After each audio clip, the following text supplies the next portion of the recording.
विश्व योग दिवस हर वर्ष 21 जून को मनाया जाता है। उसी कड़ी में प्रयागराज में योग सप्ताह का शुभारंभ कर दिया गया है। योग सप्ताह 15 जून से शुरू होकर 21 जून तक चलेगा। प्रयागराज के सिविल लाइन क्षेत्र में एक ऐसा योग का कैंप चलाया जा रहा है जिसमें बड़ी संख्या में क्रॉनिक पेशेंट योगा कर रहे हैं और अपनी बीमारियों को ठीक होने की बात कह रहे हैं।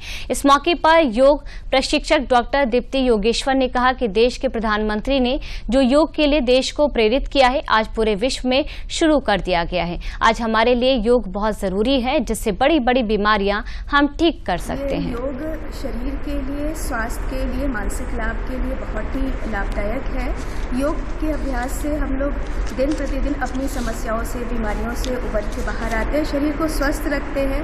स्वस्थ तन और स्वस्थ मन का विकास होता है। जैसा कि हमारे देश के माननीय प्रधानमंत्री जी ने 21 जून को अंतर्राष्ट्रीय योग दिवस का आयोजन कर रहे हैं, जिसमें हम लोग एक हफ्ते पूर्व ही योग का अभ्यास शुरू कर दिए हैं।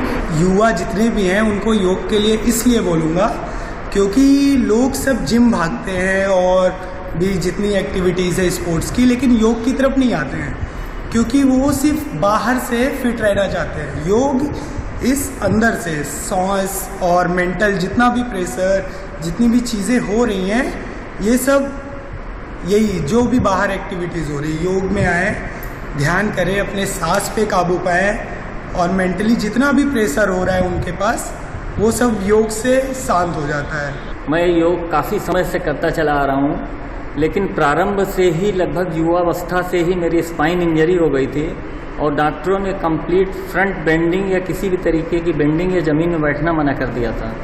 उसी बीच में मेरे घुटने का फ्रैक्चर हुआ, उसकी सर्जरी हुई, तो ज़मीन में बैठना इम्पॉसिबल था। योग करना तो बहुत दूर की बात थी।